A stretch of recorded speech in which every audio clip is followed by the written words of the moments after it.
अस्सलाम वालेकुम, मेरा नाम है Sara and welcome to my channel. आज की वीडियो थोड़ी स्पेशल है। स्पेशल इसलिए है कि मैंने थोड़ी सी अपनी जो है लाइफस्टाइल में और अपनी डाइट में थोड़ी सी चेंजेस की थी। तो मैं इस वीडियो में आपके साथ डिस्कस करूँगी डिटेल में मैंने वो चेंजेस क्यों की, क्या उन चेंजेस का मुझे कोई फ़ायदा हुआ, और अगर फ़ायदा हुआ तो क्या फ़ायदा हुआ, और अगर नहीं हुआ तो मुझे उसके क्या नुकसान हुए।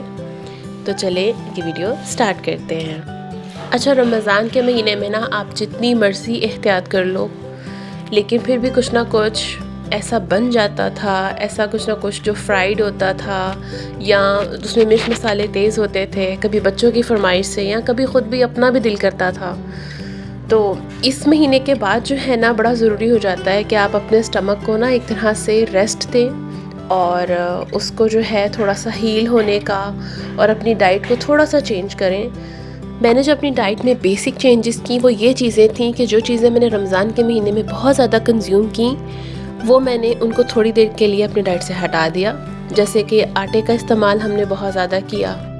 नंबर 2, हम लोगों ने पानी बहुत कम पिया, फ्राइड चीज़ें बहुत ज़्यादा खाईं और मसाले वगैरह बहुत ज़्यादा खाए। तो ये वो 3 चीज़ें थी जिनको मैंने बिल्कुल अपनी डाइट से एलिमिनेट कर दिया तकरीबन 1 हफ़्ते के लिए। तो उसके मुतबादिल जो चीज़ें मैंने खाई या जो ऑप्शंस मैंने ट्राई किए वो मैं आपके साथ डिस्कस करती हूँ। फर्स्ट है ये मूंग दाल चीला। ये मैंने मूंग दाल रात को सोक कर देती थी और सुबह फिर इसको मैं इसमें थोड़ा सा लहसुन, 1 हरी मिर्च डालकर, थोड़ा सा नमक डालकर इसको मैं ग्राइंड कर लेती थी और फिर इसका इस तरह चीला बना लेती थी। अच्छा, ये बड़ा मुश्किल काम है, मतलब hats off to all the ladies, जितनी भी हमारी इंडियन लेडीज़ हैं। आप यार, आप लोग बहुत कमाल करते हो, इतने अच्छे चीले बनाते हो। मुझसे तो ये इस तरह का बना। हालांकि ये मेरी सेकंड ट्राई है, फर्स्ट ट्राई नहीं है। फर्स्ट ट्राई बहुत बुरी थी, वो दिखाने के काबिल नहीं थी। तो ये मेरी सेकंड ट्राई थी और ये काफ़ी अच्छा बना मेरे हिसाब से। बट आई एम श्योर आप लोग हंस रही होंगी कि ये क्या बना रही है। बट जायका बहुत अच्छा था, बहुत मज़े का, मतलब बड़ा ही मुझे ये मज़े का लगा। और ये अब मैं जबकि ग्लूटेन फ्री नहीं हूँ, मैं तब भी जो है ना इसको बनाकर खाती हूँ, मुझे ये बहुत मज़े का लगा। अच्छा, ग्लूटेन फ्री होने में ना सब बड़ा विक्टिमाइज़ करते हैं आटे को, गंदम को। मैं उसको बिल्कुल भी बुरा नहीं समझती हूँ। देखें, एक चीज़ जो हम बचपन से खाते आ रहे हैं, जो अल्लाह ताला ने हमें, जिसके थ्रू हमें मतलब भरे हुए हैं, उसको कंज्यूम करके वो चीज़ बुरी नहीं होती। कोई भी रिस्क जो अल्लाह ताला ने बनाया वो बुरा नहीं है। दूध बुरा नहीं है बिल्कुल भी, लेकिन बस एक टाइम होता है, एक टाइम की डिमांड होती है। समटाइम्स हमारा स्टमक डिस्टर्ब होता है, हमारा पूरा गट जो सिस्टम है ना, जैसे जिसको कि हम कहते हैं बड़ी आंत होती है, छोटी आंत होती है, उसमें कुछ स्वेलिंग होती है, इन्फ्लेमेशन हो जाती है। तो ऐसी सूरत हाल में जब हम कुछ देर के लिए उस खाने को रोक लेते हैं अपनी डाइट से, तो उसका मतलब ये नहीं होता कि वो खाना बहुत बुरा है। उसका मतलब बस ये होता है कि हाँ, हमें अभी उस खाने की ज़रूरत नहीं है, थोड़ी देर रेस्ट देने की ज़रूरत है, और फिर हम अल्टरनेट चीज़ें खाते हैं। जिस तरह मैंने ये मूंग दाल का चीला बनाया, बहुत अच्छा मेरा एक्सपीरियंस रहा, मुझे बड़ा मज़ा आया। जो भी सालन अवेलेबल होता था, लेफ़्ट ओवर हो या कुछ भी, या ऑमलेट के साथ भी मैं ये खा लेती थी।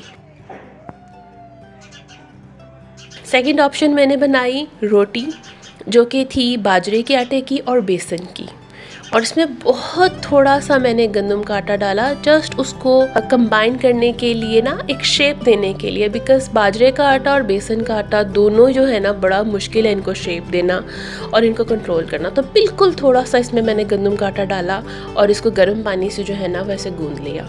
मैं सब आपको स्टेप्स दिखा रही हूँ, थोड़ा सा मैंने स्पीड तेज़ कर दी है, लेकिन मैं आपको पूरा जो है वो दिखा रही हूँ। और मैं आपको इसकी ना आटे की डो की जो है वो कंसिस्टेंसी भी दिखाऊंगी कि वो बड़ा नरम सा और बड़ा मतलब आसानी से रोटी बन जाती है।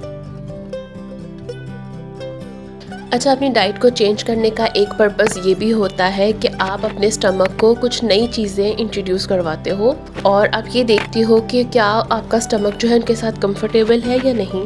अगर आपको फील होता है ये नई चीज़ों से आपका स्टमक कंफर्टेबल नहीं है, तो प्लीज़ इनको मत इनकॉर्पोरेट करें अपनी डाइट में, बल्कि कुछ और ऑप्शंस देखने की कोशिश करें।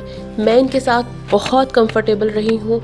बिल्कुल भी मुझे जो प्रॉब्लम्स थी ना, जैसे कि मुझे भूख नहीं लग रही थी, खाना देखकर अजीब सा बोझल सा पन फील होता था, खाना अपीलिंग नहीं लगता था, खाने का कोई इतना टेस्ट भी नहीं आता था, नंबर 2, एसिडिटी की भी मुझे शिकायत फ़ील हो रही थी, जैसे ईद के दिनों में। नंबर 3 में जब मतलब मैं रात के टाइम तक मुझे लगता था कि मेरा स्टमक एक बैलून की तरह फूला हुआ होता था और मैं इतनी अनकंफर्टेबल होती थी कि मैं बैठना भी नहीं चाहती थी, मैं बस चाहती थी मैं लेट जाऊँ। और नंबर 4th, एनर्जी लेवल्स, इतनी थकावट थी, इतना थक जाती थी, समझ नहीं आता था, रेस्ट करने के बावजूद भी थकावट नहीं उतरती थी।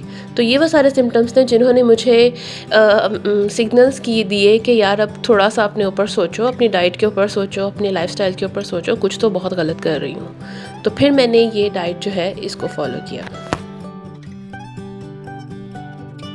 एक रीज़न डाइट चेंज करने की ये भी थी कि मैं चाहती थी कि मैं ऐसी चीज़ों को अपनी डाइट में इनकॉर्पोरेट करूं जिनको कि डाइजेस्ट करना मेरे स्टमक के लिए आसान हो, ताकि देखें जब हम बात करते हैं ना अपनी बॉडी को रेस्ट देने की, हील करने की, जो तोड़ फोड़ हुई होती है पूरे दिन में जब हम काम कर रही होती हैं या हम कुछ एग्जर्शन कर रही होती हैं, वो तोड़ फोड़ सारी उसकी मुरम्मत होती है उस टाइम पर जब हम सो जाते हैं।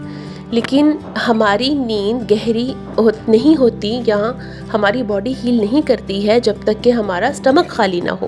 तो अपनी बॉडी को, अपनी उसकी मुरम्मत को ठीक करने के लिए, उसकी रिकवरी को ठीक करने के लिए बहुत ज़रूरी है कि हम अपने स्टमक को थोड़ा खाली भी रखें। सो ये सब ऑप्शंस बहुत अच्छे थे, बड़ा लाइट खाना था और मुझे जो है ना फ़ील होता था कि मुझे बहुत जल्दी खाना मतलब डाइजेस्ट भी हो रहा था।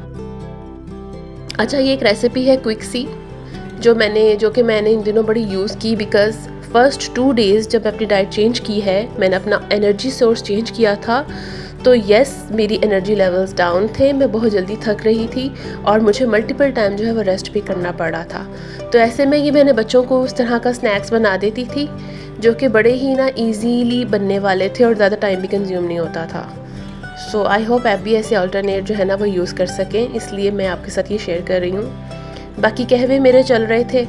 मॉर्निंग में मैं ज़ीरे के साथ पानी ले लेती थी, सौंफ वाला पानी कंज्यूम कर रही थी या मेथी दाना वाला पानी, कोई भी जो भी अवेलेबल हो आपके किचन में वो आप मॉर्निंग में कंज्यूम कर सकती हैं। इसी तरह मिड मॉर्निंग में 12 बजे के करीब मैं तकरीबन जो है 12 साढ़े 12 बजे के करीब जब मैं लंच बना रही होती थी तो मैं एक सेकंड कप लेती थी जो कि सिनेमन और हनी तो ज़रूर होता था उसमें, बाकी जिंजर ऑप्शनल चीज़ थी।